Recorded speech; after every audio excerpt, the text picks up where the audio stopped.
সভ্যতার আজ এতটাই উন্নতি হয়েছে যে তারা অন্য গ্রহে বসতি গড়ে তোলবার জন্য পরিকল্পনা শুরু করে দিয়েছে। কিন্তু তা সত্ত্বেও এই পৃথিবীতে এমন অনেক অজানা রহস্য রয়েছে যার সমাধান করতে বিজ্ঞানীরা আজও ব্যর্থ হয়েছে। দ্য অ্যামাজন জঙ্গল এমনই একটি রহস্যময় স্থান। মানব জাতির দৃষ্টি থেকে অনেক দূরে জনহীন ঘন অন্ধকার এক জঙ্গল, যেখানে কেবল প্রাণীদেরই রাজত্ব চলে। এই জঙ্গলে একটি বিশাল নদী রয়েছে, যেটা হলো দ্য অ্যামাজন রিভার। এই নদীটি যতটা সুন্দর তার থেকেও বেশি ভয়ঙ্কর ও রহস্যে পরিপূর্ণ। যদিও কিছু বিজ্ঞানী অ্যামাজন জঙ্গলের কিছু রহস্য উন্মোচন করে বিশ্বের সামনে তুলে ধরতে সক্ষম হয়েছে, কিন্তু তা সত্ত্বেও আজ এই জঙ্গলে এমন অনেক রহস্য রয়েছে যা কেবল কল্পনা পর্যন্তই সীমাবদ্ধ থাকে। আজকে অদ্ভুত দেশের এই ভিডিওটিতে আমরা অ্যামাজন জঙ্গলের এমন কিছু আজব অবিশ্বাস্য রহস্য নিয়ে কথা বলবো, যা জানবার পরে আপনি অবাক হয়ে যাবেন। আজকের ভিডিওটিতে যে 4 নম্বর রহস্যটি রয়েছে সেটার ব্যাপারে জানতে পেরে এমনকি বিজ্ঞানীরাও চিন্তার মধ্যে পড়ে গেছিল। তাই ভিডিওটি সম্পূর্ণ দেখার অনুরোধ রইল। তো চলুন শুরু করা যাক।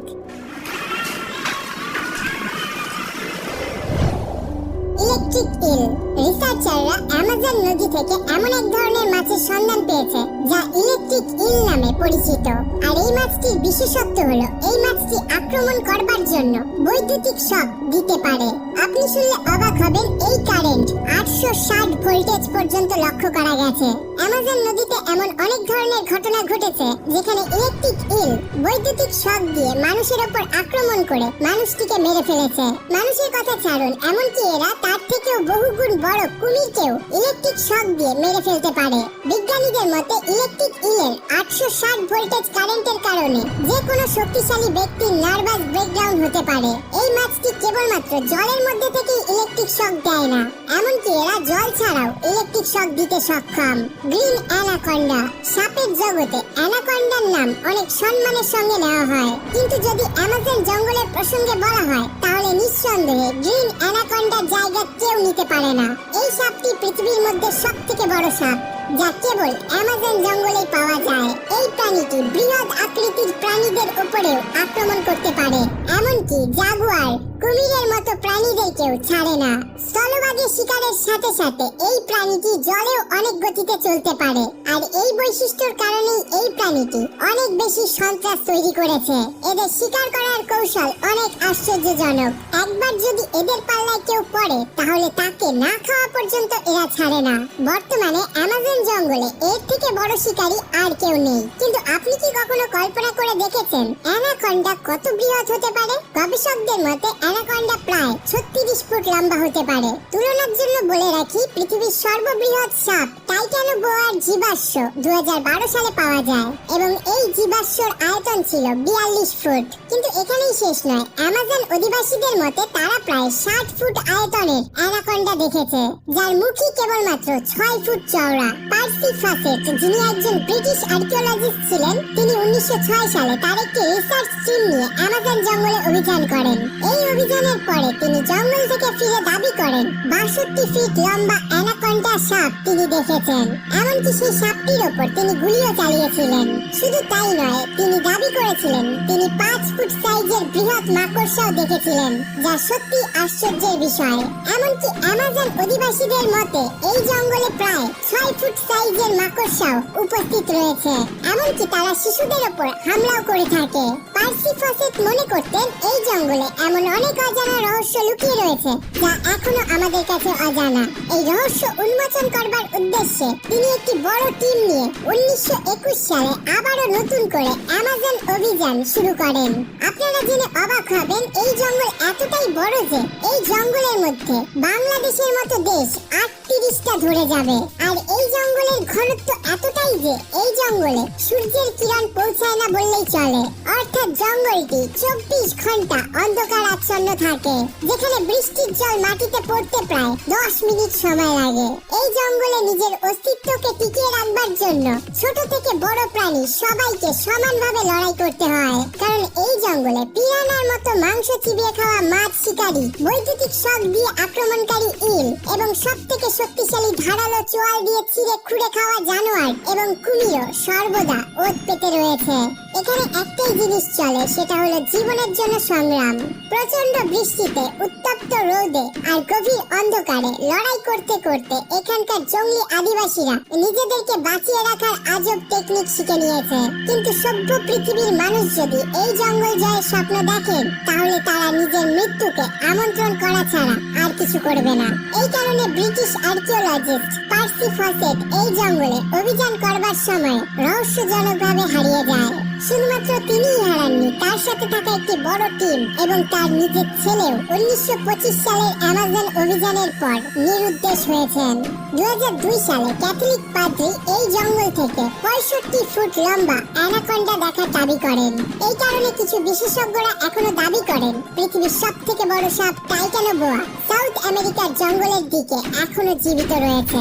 আর এই ভিডিওটি দেখুন, বর্তমানে এই ভিডিওটি ইন্টারনেটে খুবই ভাইরাল হচ্ছে। কি মনে হয় এটা দেখে, রিয়েল না ফেক? কমেন্ট করে অবশ্যই জানাবেন। বয়েলিং রিভার, বেশিরভাগ নদীর জল স্নিগ্ধ এবং শীতল হয়ে থাকে, যা পান করে আমরা আমাদের তৃষ্ণা মেটাই। কিন্তু অ্যামাজন নদীর ক্ষেত্রে সেটা একটু ভিন্ন, কারণ এখানে নদীতে ঠান্ডা বা শীতল নয়, বরং ফুটন্ত জল প্রবাহিত হয়। এই নদীর তাপমাত্রা 110 ডিগ্রি সেলসিয়াস পর্যন্ত চলে যায়, কিন্তু কিছু জায়গায় এই জলের টেম্পারেচার 90 ডিগ্রি সেলসিয়াস থাকে। এই জল এতটাই গরম যে এর মধ্যে ডিমও সিদ্ধ করে খেতে পারবেন। আর এই বৈশিষ্ট্যের কারণেই এই নদীকে বয়েলিং রিভার নামে ডাকা হয়। এই নদীটি অ্যামাজন অববাহিকায় অবস্থিত। 2011 সালে ইন্দারিজ রুজ এই নদীটির প্রথম সন্ধান পায়। এই নদীর জল 365 দিনই টকবক করে ফুটতে থাকে। আর এই নদীর মধ্যে যদি আপনি হাত রাখেন, তাহলে ফসকা পর্যন্ত পড়ে যাবে। যদি আপনি ভুল করে এর মধ্যে পড়ে যান, তাহলে আপনার মৃত্যুও হতে পারে। এই নদীটি পিপাসিত প্রাণীদের কাছে একটি মৃত্যুর কুয়ো। যদি এই ফুটন্ত নদীতে কোনো প্রাণী পড়ে যায়, তাহলে তাদের দেহের মাংস এতটাই ভয়ঙ্করভাবে সিদ্ধ হয় যে তাদের শরীরের হাড়গুলো কেবল দেখা যায়। কিন্তু সবথেকে আশ্চর্যের বিষয় হলো, বর্ষার সময়ও এই নদীর জল একই উষ্ণতায় ফুটতে থাকে। বিজ্ঞানীরা আজও এই নদীর রহস্য উন্মোচন করবার চেষ্টা চালিয়ে যাচ্ছে, কিন্তু তারা ব্যর্থ হয়েছে। মিস্টেরিয়াস জিওগ্লিফস। একদল রিসার্চার যখন অ্যামাজন জঙ্গলের উপর ড্রোন ওড়ায়, তখন তারা এমন কিছু ফুটেজ ক্যাপচার করে যা ছিল খুবই আশ্চর্যজনক। এই জঙ্গলের মধ্যে প্রায় 2000 বছর পুরনো খোদাই করা ডিজাইন তারা দেখতে পায়। বহু চৌকো আর রিংয়ের শেপের 450টি আকৃতি অর্থাৎ জিওগ্লিফস দেখতে পাওয়া যায়। স্যাটেলাইট থেকে দেখতে এই স্থানটিকে ঠিক এমন লাগে, যা খুবই সুন্দর আর রহস্যময়। এই খোঁজের আগে বিজ্ঞানীরা মনে করত যে এই জঙ্গলে কখনোই উন্নত সভ্যতা গড়ে ওঠেনি, কিন্তু এমন একটি রহস্যময় জঙ্গলে মানব নির্মিত শিল্পকলা আজও একটি রহস্যময় ঘটনা। গবেষকদের মতে সম্ভবত এই মানব নির্মিত কলা জল নিকাশের জন্য তৈরি করা হয়েছিল, কিন্তু এই নির্মাণগুলি আদৌ কি কারণে হয়েছিল তার সঠিক উত্তর এখনো বিজ্ঞানীদের কাছে অজানা। The missing city. আপনারা পূর্বেই ব্রিটিশ আর্কিওলজিস্ট পার্সি ফসেটের নাম শুনেছেন, যিনি অ্যামাজন জঙ্গল অভিযান করবার সময় 62 ফিট লম্বা অ্যানাকন্ডা দেখেছিলেন। তার মতে এই জঙ্গলে শুধুমাত্র অ্যানাকন্ডার রহস্যই লুকিয়ে নেই, লুকিয়ে রয়েছে অনেক গুপ্তধন। তার মতে এই জঙ্গলের মধ্যে লুকিয়ে রয়েছে একটি উন্নত শহর। পার্সি ফসেট অ্যামাজন অভিযান করবার সময় অনেক রহস্যেরই পর্দা ফাঁস করেছিলেন। নিত্য নতুন জীবজন্তুর সাথে সাথে 62 ফিট লম্বা সাপও দেখেছিলেন। অনেক নতুন নতুন আদিবাসীদের সঙ্গে সাক্ষাৎও করেছিলেন। পার্সি ফসেট অনেকদিন অ্যামাজন জঙ্গলের গভীরে জীবন অতিবাহিত করেন এবং নতুন নতুন খোঁজ বিশ্বের সামনে তুলে ধরেন। আর তার জীবনী নিয়েও অনেক হলিউড মুভিও তৈরি হয়েছে। তার মধ্যে একটি মুভিকে আমরা অলরেডি এক্সপ্লেন করেছি বং মুভি ডায়েরিতে, যার লিংক ভিডিও ডেসক্রিপশনে থাকবে, অবশ্যই ভিডিওটিকে দেখে নেবেন। কিন্তু পার্সি ফসেট অ্যামাজন জঙ্গল অভিযান শুধুমাত্র একটি সোনার শহরকে খুঁজতে করেছিলেন, যে শহরটির নাম তিনি দিয়েছিলেন সিটি অফ জি। আসলে তার এই সোনার শহর খোঁজার কৌতূহলের পেছনে একটি কারণ রয়েছে। 1920 সালে সে ব্রাজিলের ন্যাশনাল লাইব্রেরিতে একটি পাণ্ডুলিপি দেখতে পায়। এই পাণ্ডুলিপিটিকে 1753 সালে একটি পর্তুগিজ আর্কিওলজিস্ট লিখেছিলেন। পর্তুগিজ আর্কিওলজিস্টের মতে সে এই জঙ্গলে অভিযান করবার সময় এমন একটি শহর দেখেছিলেন যা অনেক আধুনিক আর উন্নত। তাছাড়া প্রাচীন গ্রিসেও এই জঙ্গলের মধ্যে একটি গুপ্ত শহর সম্পর্কে উল্লেখ করা হয়েছিল। পার্সি ফসেট যখন এই পাণ্ডুলিপিটি পড়েন, তখন তিনি নিশ্চিত হয়ে যান যে এমন শহর সত্যি অ্যামাজন জঙ্গলে রয়েছে। এই কারণে তিনি 1921 সালে এই শহরের সন্ধানে বেরিয়ে পড়েন, কিন্তু প্রচন্ড বৃষ্টির কারণে অনেকবার তার অভিযান বন্ধ হয়ে যায়। এর এরপর 1925 সালে তিনি তার বড় ছেলেকে নিয়ে এবং একটি বড় টিমকে নিয়ে এই শহরের সন্ধানে বেরিয়ে পড়েন। কিন্তু এটাই ছিল তাদের লাস্ট অভিযান।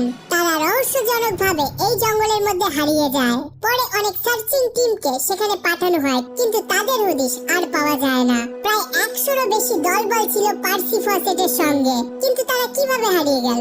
আসলে কি ঘটেছিল তাদের সঙ্গে? সত্যি কি তারা হারিয়ে যাওয়া শহরের সন্ধান পেয়েছিল, নাকি তারা সেই শহরে থাকার সিদ্ধান্ত নেয় সারা জীবনের জন্য? নাকি মানুষ থেকে আদিবাসীরা তাদেরকে নিশ্চিহ্ন করেছে, নাকি কোনো প্রাণীরা তাদের গিলে খেয়েছে? তা আজও রহস্য। Strange bird. এই গাছটিকে দেখুন। এখানে কিছু দেখতে পাচ্ছেন কি? ভালো করে দেখুন। যদি এখানে আপনি কিছু না দেখতে পান, তাহলে এই পাখিটি তার মিশনে সফল হয়ে গেছে। আসলে এই পাখিটির নাম পুটরু। এই পাখিটিকে শুধুমাত্র অ্যামাজন জঙ্গলেই দেখা যায়। এই পাখিটি ছদ্মবেশ ধারণ করবার ক্ষেত্রে অনেক পটু। আসলে এই পাখিটির গায়ের রং আর দেহের আকার এমন যে গাছের ডালের সঙ্গে খুব সহজেই এরা মিশে যেতে পারে, আর এরা দীর্ঘ সময় ধরে কোনো নাড়াচাড়া না করে থাকতে পারে। ফলে যখন কোনো শিকারী এদের দূর থেকে দেখে, তারা ভাবে হয়তো এটা কোনো গাছের ডাল। আর এইভাবে ছদ্মবেশে নিজেদের জীবনকে শিকারীদের হাত থেকে বাঁচিয়ে থাকে তারা। রাত হলে এরা কীট পতঙ্গ শিকার করতে শুরু করে, কিন্তু দিনের বেলায় এরা চালাকির সাথে গাছের ডালে ঘন্টার পর ঘন্টা চোখ বন্ধ করে বসে থাকে, যে কারণে আপনি এদেরকে খুঁজেই পাবেন না। তবে যাই হোক, বিজ্ঞানীদের মতে এই জঙ্গলে এমন অনেক ভয়ানক প্রাণীর অস্তিত্ব রয়েছে যা এখনো আমাদের কাছে অজানা। তবে বিজ্ঞানীরা লেগে রয়েছে এই জঙ্গলের রহস্য উন্মোচন করবার জন্য। আর যখনই কোনো অ্যামাজন জঙ্গলকে নিয়ে